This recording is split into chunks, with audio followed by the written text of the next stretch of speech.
second floor.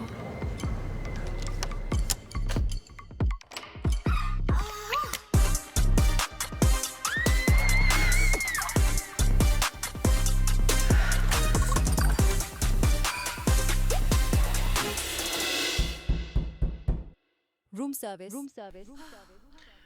Welcome to the orifice cum-stained room of room 213. It's me, DeShaun, and I'm here with my co-host, Kenzie. Hey! This is our first episode, so sorry if we're a little janky, but we're going to run it, and we're going to make it good, and we're going to do our spiel. We are going to do our spiel. Clock it. With the... Remember? It's with... What did I do? The middle finger to the thumb. I think it's the middle finger. I think the children use the pointer finger. We use the middle finger. And then they close their whole hand. So they're just kind of doing like a mini snap. I think if you do the middle finger with an open hand, it's just a little bit better. Yeah, I feel like this, I'm measuring salt. Pinching salt into your stew. Into the stew of this podcast. Yes. Okay, so let's do our introductions, get that out the way. So, do you want to go first? I think it's best because you're older. Ladies first? Yeah. Well, here we are. I'm Kenzie. I am an ex-mental health therapist. We can clock that one. Clock out. I don't really know what to give for an introduction, if we're being honest. Let them know your big age. Let them know what you're into, your sign. Like, everything that makes you, everything Kenzie. that makes me me. I am freshly 32. Freshly. Raging lesbian since, my whole life, but high school. I am a Pisces. And then I also have, gosh, I should know my signs better than this. I think I'm a Cancer rising and then a Leo moon. You're giving me a look like you have no clue what I'm talking about. I just don't, fuck. When people talk about, the risings and the moons, that's when I get lost because, I just don't even does it even contemplate, how your individuality identity is? 100%. We could run you a star chart. Okay. At one point, and we can break it down, and I will tell you all about your life. I know the moon has a big impact on the world. I'm sure it has a big impact on me. Oh, yeah. Because I do all my pleasurable things in the moonlight anyway. So, I'm sure it does. But the rising, what is rising? I don't know how to answer that. I don't know enough about astrology. I just let my things tell me. I mostly go by the moon. Okay. And what the moon tells me. But I think we should make you a birth chart. And with that being said, spirituality, that's where your girl's at. It's where we're at. I am the less freaky one on this podcast. I have more cobwebs than I do freaky encounters under the moonlight. But, I have heard, DeShaun, that, putting your asshole to the moon, maybe it's the sun. Have you ever put your asshole to the moon or the sun? If I put it to the sun, I feel like it'd burn. Well, maybe you need that. Cleanse your I don't soul. want a burnt asshole. Okay. Well, we know DeShaun doesn't want a burnt asshole, but who are you? My asshole is perfectly colored. And because by the moon, it's perfectly colored. 100%. So I'm a Taurus. And that's all I know. And I know Tauruses are stubborn, and that's me, obviously. I could see that. I would say too, I'm a hot 24, turning into 25 at the end of April. So it's coming where I'm mid 40. That makes sense. Your brain development is almost here, and you're starting to have a conscious. I know. I hate it. You're almost 25. We're gonna celebrate your brain. Welcome to growing up. I feel like my brain too is it's almost at its end of its development, but there were those years where the brain was getting undeveloped. And like it got sidetracked and then it got fed and lost brain cells. So we might have a couple more years to develop, more than the average person. I think the average person has also lost all those brain cells at this point with But the state of this world. but with drugs and alcohol, heavy drugs and alcohol use. 50-50. Heavy drugs. Heavy drugs. The heaviest of the drugs. Yeah. So, given that, I'm on a journey of self-respect, self-peace, Love that. and I'm fucking killing it, kinda. Very much highlighted the word kinda, because I'm in school, I'm working, I'm fucking trying to create a social life that isn't stuck to my stuffed animals in my bedroom, and that's it. You do a lot. I do a lot. I do the opposite of a lot. I wake up every day and choose to have a good day, and sometimes I go play in nature and I hang out with my dog. That sounds riveting. I love it. If you want peace, that's how you do it. I know. We've talked about this many. We have. One day you'll be more me than you are now. You can live out your child dream right now, but we'll get you here. We'll get there. So, DeShaun, tell me, what the fuck is this podcast? What are we doing here? What is Room 213? What is Room 213? So, by introducing the podcast and how we came to the name, we're going to get into our first segment, Talk Dirty, Think Deeper. Talk Dirty, Think Deeper. This segment where we showcase our formative moments in a singular room, such as a Room 213. And my formative moments happened in that exact room at age 18. The story is, I was what would you call it? They called it a house. I finally remembered that position. It was called a houseman, not a housemaid. I think you would have looked hot in a maid costume. I think I would have too. You could be a housemaid if you want to be a housemaid, though. Totally. But as the houseman, I was stuck to my duties of putting the pool towels into the pool cabinet. I was stuck to cleaning the event rooms, the meeting rooms, stuck to fixing people's fucking TVs every night, and just making sure the place didn't fucking burn down while nobody was there. Anyway, at age 18, that was my job. I'm not going to say what hotel it is because I don't want them to come back at me for it. And Smart. Yeah, we're protecting all Let's all protect rights. that. So, I'm 18. I'm a houseman at this hotel. And one night there was a big meeting in an event room. I had to go clean it. But me being the fresh 18-year-old that I am, first thing I'm going to scope out is if there's alcohol. And this was a room full of older white men. They had to have alcohol there. Oh, they definitely had alcohol there. And what do you know? Bottles of champagne. Sandwiches. I mean, I had my whole night fixed up for me already. 100%. Some of those sandwiches already have bites out of them, but I still ate them. And the champagne was still full. So, I mean, I had experienced drinking before, so, like, the drinking wasn't normal for me. But I drank tons of that champagne. Bottle after bottle. And champagne, I don't know if you know, but champagne's one of those drinks that, like, it's, like, not like liquor. You can just drink it. No, it goes right down. Like, Right. That's just, like, one sip gone. Totally. So, drank a couple of bottles of champagne. I'm on the job still. I have a headpiece in so I can hear the front desk say if she needs anything or if any guests need anything, and I'm getting drunk. I, being the fresh 18-year-old that I was, decided to download, while being drunk on the shift, Grindr. Now that you know what Grindr is, a male dating app, dating, wink, wink. A lot of dating happens there. I saw that there was a guest 75 feet away from where I was in the event room.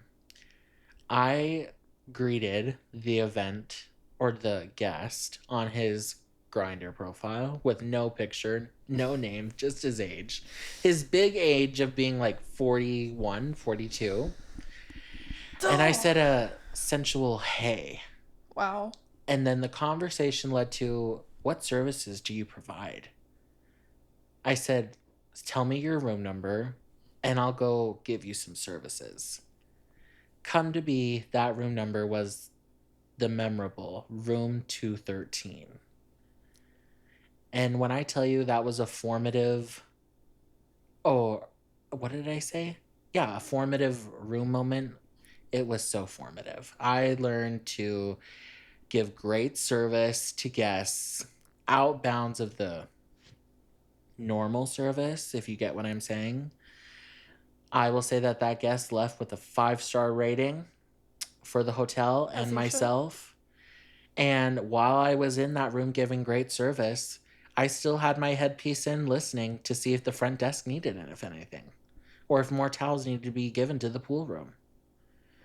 And I left that room knowing exactly what an 18-year-old needs to do. However, no towels were delivered that night. No towels were delivered, no TVs were fixed, but that guest was so happy with me. And then, after I left room 213 and the guest in his pajamas, I went down to check on the front desk. She was gone. The midnight person was there, and it was only like 11 o'clock, 11 p.m., and they said the night person went home, the evening person, because she was doing such a shit job. And the next day I came into work. First thing, I'm not even there for 5 minutes. My supervisor takes me aside. Shit. I'm thinking my life is over. I'm going to be written up. I'm probably going to be arrested because I gave a guest a service that was like totally out of bounds of my job description. And I just was about to lose it.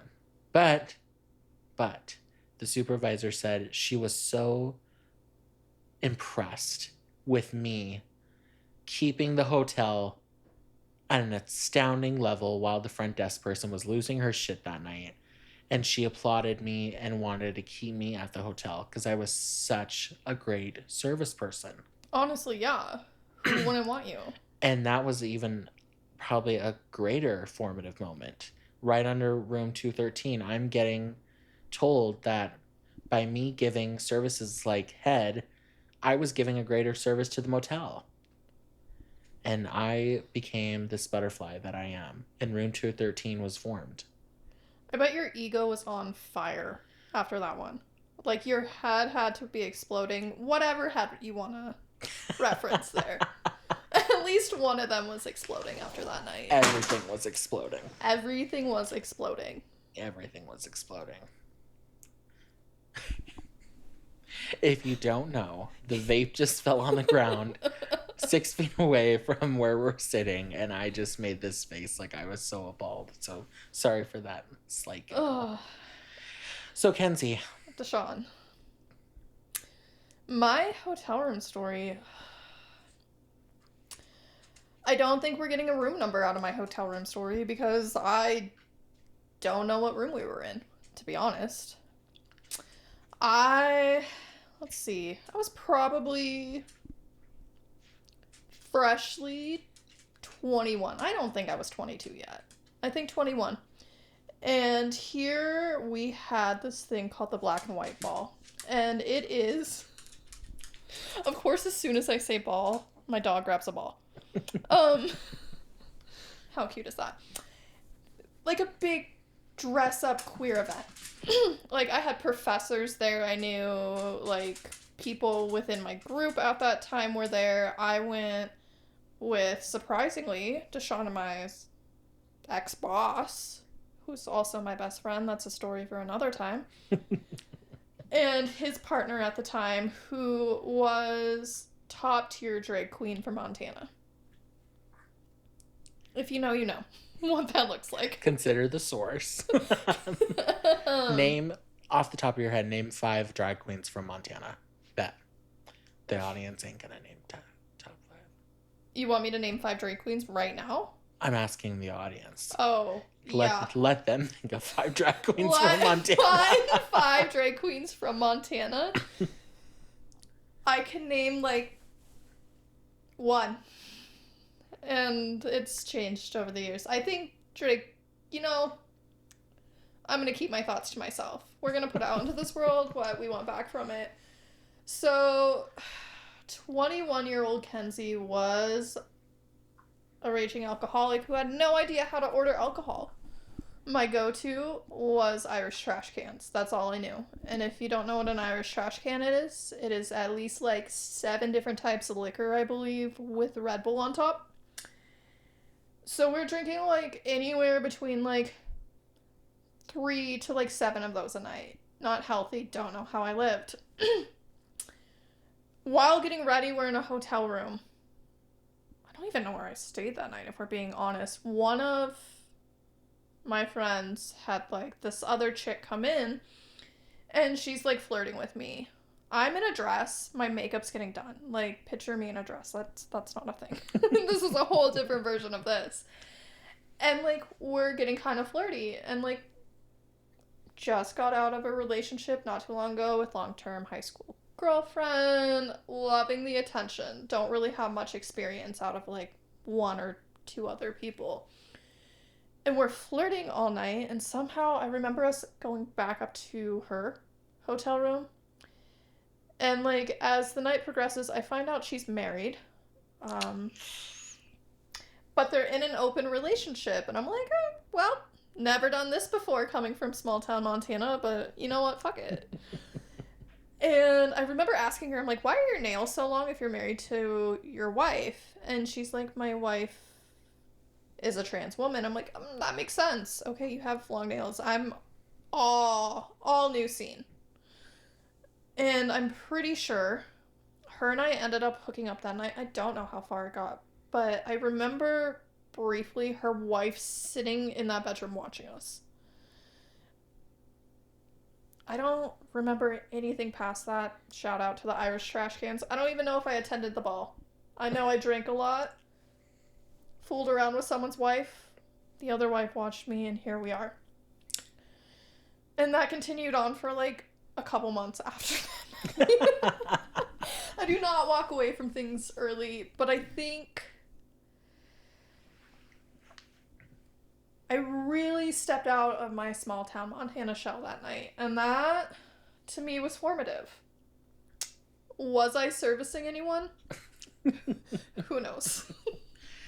If I did, was it 5-star like DeShaun? Absolutely, always. Like, no. Biggest question I have. Yeah. And if you remember. Okay. Did a nail fall out of your hoo-ha the next day? I don't think a nail has ever fallen out of my hoo-ha, so I'm going to say no. Okay. But I mean, anything can happen in the time, like, you sit on the toilet, you know? I'm not really looking in there. Could you imagine, like, that would just be so horrifying. If, like, you're getting fingered by someone with, like, Cardi B nails, and then the nail gets, like, she doesn't tell you, but the nail gets stuck up there, and then the next day, you're, like, you're peeing and it comes out. And it has, like, rhinestones on it and everything. Well, I feel like in the lesbian world, like, we all are, like, clip your fingers. If you're getting your nails done and they're that length, you better have at least 1 or 2 that are short. Okay. Like, there is a whole nail set. Yeah, like, you can either do these 2 fingers or these 2 fingers. No one knows.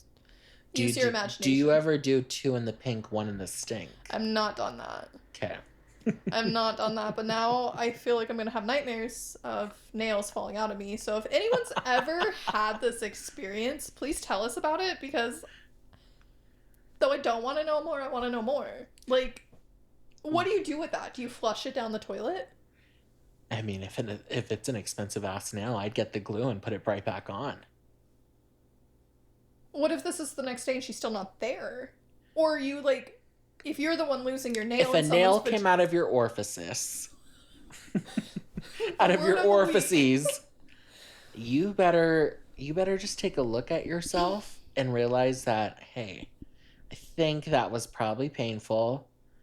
Probably should look into, like, keeping it a low French tip glass slipper. Yeah, if you're planning on having sex with a woman, with a person who has nails, I guess. Let's just be inclusive for everybody. Let's just, like, make mindful choices of the length of our nails. Or, here's the other, like, wild thing. Let's use other things during sex besides our hands. Wow. If we're inside. Oh. Whoa. I don't know. I feel like we have tongues for this reason. You have your fist. DeShaun, I don't know if anyone's putting a fist on me. I don't even know if that would fucking fit, if we're being honest. Well, would you fist somebody? I never had the urge to fist somebody. No one's asked me to fist them. I'm not 100% opposed to it. I just, like, in this moment, it makes me feel weird. I just think, like, in my eyes, like, this isn't kink shaming, but fisting is like you're basically punching somebody's hoo-ha or orifice, whatever orifice you prefer. Whatever hole you're putting it in. Like, at that point, you might as well just have a baby. Like, if you like fisting, just have babies. I don't know. Yeah. I don't understand, and maybe it's because, like, that's not my lived reality. So if anyone wants to tell us about being fisted, bring it to us, baby. Bring it here. So, talking dirty, think deeper. Yes. Let's get into the thinking deep. Okay. From that formative moment of yours, where has it led you today?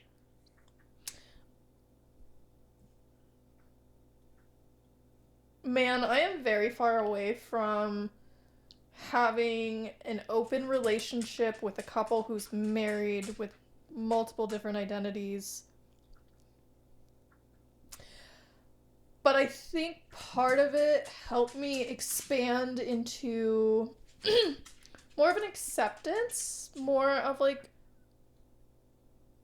being okay with exploration. Wow, that's a hard word. Totally.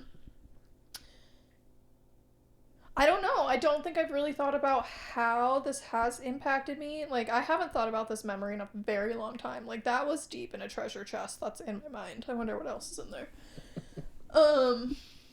I do know, like, that ain't my thing.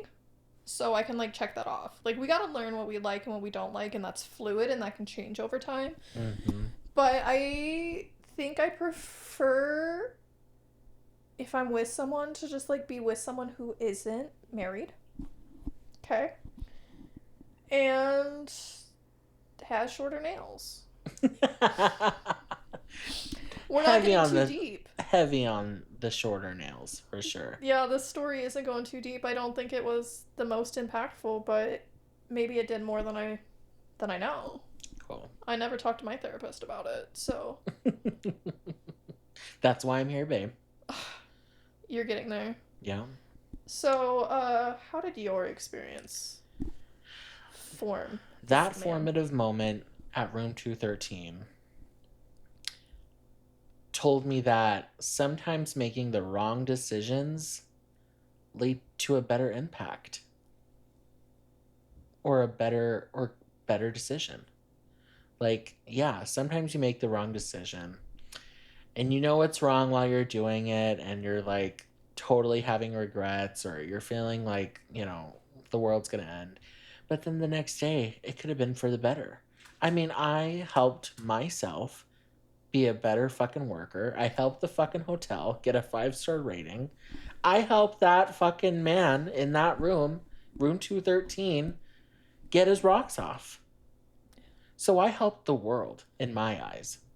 I helped the world be more loving, better service. So, I mean, the wrong decision got me a way better place than if I had taken the right decision, or the more safe option. So I feel like with that, I'm getting, like, out of this, can there really ever be any wrong decisions? Because we're gonna learn, and, like, cause and effect. Yeah. What we do has output. Yeah. And there's so much good output. Like, did you fully do your job description that night? Not what was on paper. It was not on paper. But the outcome was great. And I'm guessing you were living in, like, such a state of bliss during that time, too, that, like, it just, like, manifested into this greatness. Totally. So if the wrong decision is really leading you closer to, like, your truest potential, it can't be wrong. Totally. I agree with that 100%. You didn't end up in jail. No. You didn't add to the population. You didn't subtract from the population. Oh, yeah. For sure. Those swimmers were not diving for anything. Those swimmers were not going...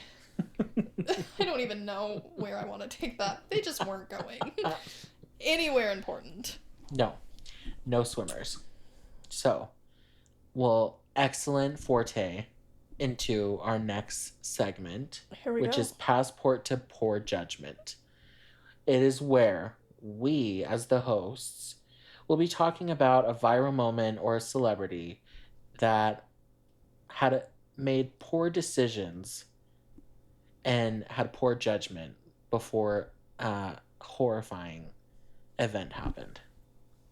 So speaking of swimmers, let's talk about yours first. I think background for everyone that people need to know, I have no clue anything about celebrities. None of my business. DeShaun knows this.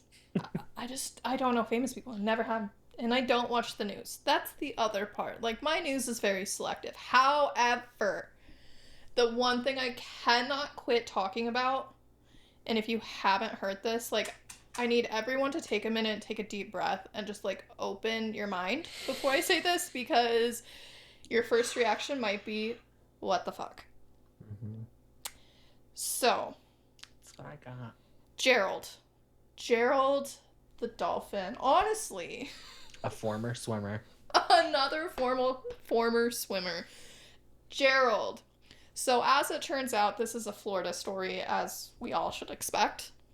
A couple weeks ago, police find a man on the beach, kind of like drawing in the sand, looking very disoriented, out of it, thinking he's on drugs. Honestly, probably something people would do on drugs.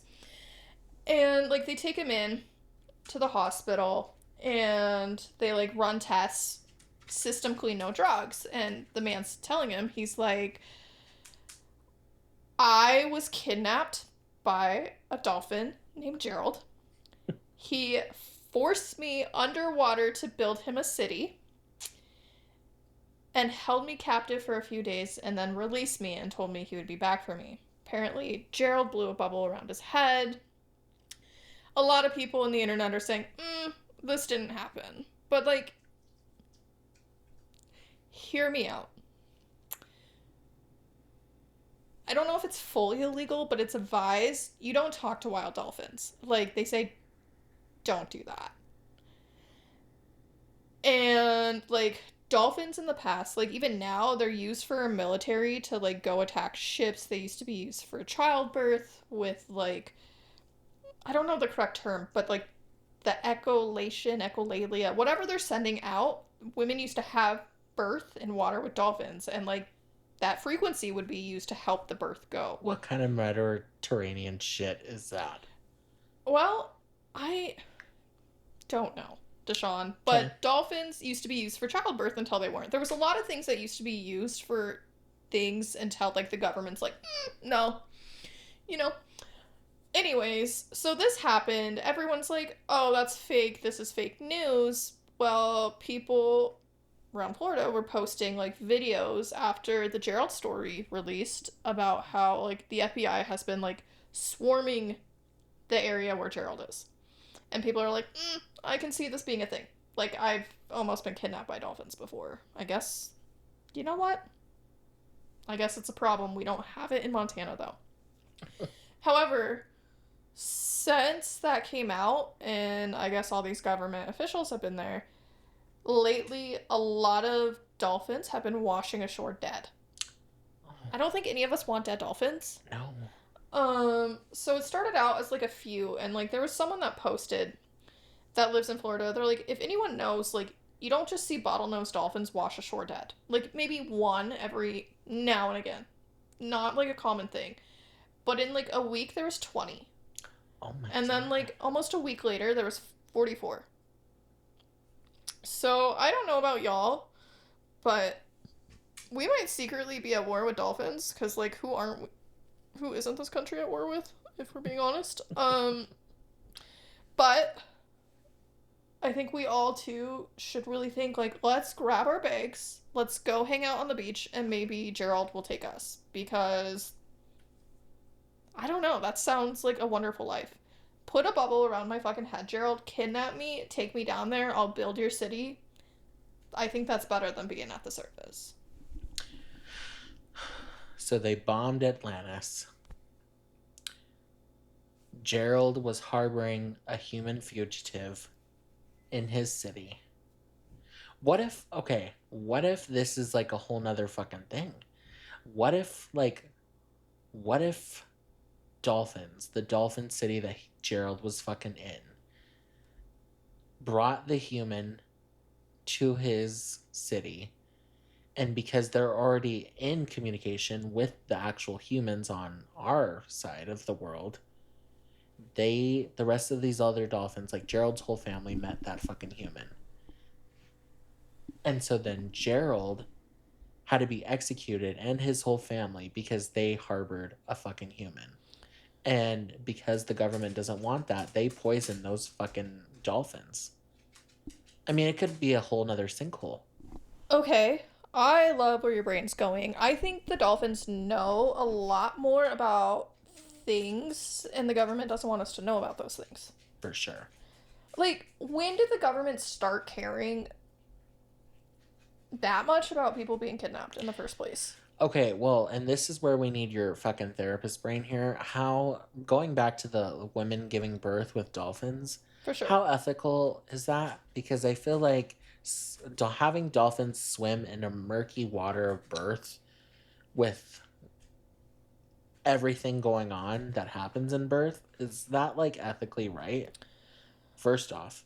I'm gonna assume... So that was probably a good decision on the government's part to be like, oh, we don't need dolphins going where murky waters of birth is happening. Okay, well... I don't know. I think you should look more into birth giving and dolphins. I can see your point there. In my head, like, the space was created in, like, a holistic way that is both okay for the human and the dolphin. Otherwise, it wouldn't be, like, going, like, we're missing that connection to nature. Mm-hmm. Mm-hmm. Because what I'm coming up with when I hear dolphins going to, like, support a woman in birth, I'm thinking of the shark on Finding Nemo, where the blood goes up his nostrils and he's like, that's good. And the dolphins would go more on the attack rather than the support. Okay, I could see that being an issue if sharks were helping give birth. But you don't think dolphins have, like, that same instinct? Like, if blood goes up their nostrils or their air hole, whatever they have, their orifices. Their orifices. That they're gonna be like, that's good. You know what? They might really enjoy it and they might have a kink. I think we probably should look more into this. I'm gonna assume they selected very specific dolphins and it's not like women who are about ready to give birth were just dropped into the ocean and been like, here, dolphin! Like, I'm assuming birth dolphins are probably not, like, the most wild of dolphins. Probably still, like, mildly wild, but not, like, fully... We need to learn more about dolphin births. We need to first-handedly go down to that fucking shore and be taken by Gerald, if he's still there. God, I hope so. And see this fucking aquatic city that we're living on top of. And see, like, everything else. Like, if we could just have a bubble and go underwater, imagine, like, the shit we could do. I want to see SpongeBob. You could do some freaky shit down there, DeShaun. There's a lot of options to explore. Totally. For sure. Ethically, though, I feel like women probably gave their consent to have that happen. If I were to get pregnant, ew. No offense. If you want to be pregnant, you be pregnant. That's just not for me. I would likely, if I had the option, consider the dolphin birth. I don't know. That's not, like, could I lay in a bed and get a big needle shoved up my back? Or could I be in, like, a body of water and have, like, frequencies coming at me that's supposed to, like, make birth easier. Like, yeah, if my baby drowns, well, there's probably a way around that. Hopefully they can float. Hopefully they can float. God, I hope they can float. Actually, it's none of my business because I won't be birthing a baby anytime soon. I hope not. I can't deal with any more pregnant women right now. You have too many pregnant women in your life. Totally. I can't say who because she doesn't want me to say what's going on with her right now, so I can't say who, but I just know that I'm dealing with a pregnant woman at home. And it's killing me just as much as it's killing her. God. It just started. I know. This is just the beginning. Yeah. DeShaun might come. It's not my baby. Let's make that very clear. God, I hope not. No, it's not mine. This is not DeShaun's baby. Not my baby. But the baby's gonna be in your space. I know. Ugh. Let's move on. Do you want to share your wonderful... My passport to poor judgment. Yes, please. Yes. So this week, Britney Spears finally put out a statement regarding, and her lawyer, regarding her most recent DUI, which was like last month. So that passport to poor judgment. I mean, honey had the passport signed and booked the minute she got in that car. Because, how many celebrities do we know that keep getting DUIs? Why should they get DUIs? They should have the money to book an Uber, first of all. And, like, I mean, I don't know what's going on with Britney's money. It's fishy ever since we knew about the conservatorship and, you know, everything that we know about her past life in the 2000s and everything, you know, that we know now. But, I mean, I feel like she could have afforded a $30 Uber to take her home. Does she live in LA? Yeah. Okay. Like, I feel like the celebrities have other ways around LA than just, like, non-celebrities. Mm-hmm. We're always going to get into conspiracy theories with whatever you say, quote unquote. But I mean, can we really blame her? Did she want to get home safely? Like, I feel like there's so many factors. Correct? I think she could afford the $30 Uber to fucking make it home. But some people are just above the law. I mean, yeah. If I was a cop and I pulled over Britney, best believe I'm letting that bitch go through. I will personally drive her home if I was the cop. How responsible of you. That would be a story. I pulled over Britney Spears and I took her home because she was drunk. Yeah. Could be creepy, depending on who's saying it. Right, yeah. Knowing these cops. However, I think there's so much more deeper things going on with Britney Spears that just, like, a DUI just, like, barely scrapes the surface. Yeah, that's true. I mean, yeah. I mean, regarding what, you know, we know now about Britney's legacy and the tribulations that have come from her family, it could have been a cry for help. It could have been a Mizzy night where she was drinking heavily and just, like, whoa, like, got in the car, left dinner abruptly, and was like, I'm leaving. I'm going the fuck home. But we don't know. We don't know the circumstances. But we just know that the circumstances could have been different had honey not signed her passport to poor judgment. You know what? You're right. Things could have been so much different that night. Yeah. I am curious, though. Do DUIs for celebrities work the same way as, like, people who aren't famous? I mean, you and I worked with a lot of people who've had DUIs, who had to go to treatment because they got a DUI. Mm-hmm. Had to do all these classes. Like, are celebrities obligated to do, like... Let's say Britney lived in Montana. Would she have to go do ACT class? Everyone else here has to go do ACT class. Yeah. Her lawyer said that she's gonna follow what the law gives her. So, and I don't know California law, but I mean, hopefully it, like, entails some type of, if it's just a fucking huge fine, which we probably know it'll probably be, they'll just swipe it away. But maybe it could be a learning moment, an ACT class, an ACT class, therapy, like treatment stay, whatever. But Britney's done enough of that too. She did all that in the early 2000s when she was smoking coke with Paris Hilton. You can smoke coke. Yeah. Oh, we learn new things every day. You can sniff it, you can smoke it, inject it. You can put it anywhere you want. In your orifices. All the orifices can have the coke if you want it. Well, hopefully Britney will think deeper about this one. Like, honestly, Hopefully. wish her nothing but the best. But girl, if you can get out, get out. Like, go fix your shit. Hopefully the passport is put away next time she makes poor judgments. That's all I'm going to say. Put it away before you stamp it. Yeah. Before you get stamped. So, we're at 40 minutes. We're towards the end. I think if you guys did not read from the lines, dumbasses. Just kidding. How we found each other. We were work buddies. We were work buddies. And we came up to make a podcast in the basement. And we just said, I was giving the story about the room 213 moment about my friendly customer. And Kenzie had her moment. And then we just had this light bulb go off that said, make room 213 a podcast. And that's what we're doing. That's what we're doing. We're starting here. We'll see where this goes. I think it's interesting how we came together. Yeah. Work. Little secret, I was voting on the other person to get hired over DeShaun. But now DeShaun got hired a year plus later. We're now on my couch making a podcast around sex, religion, scandalous things, chaos, healing.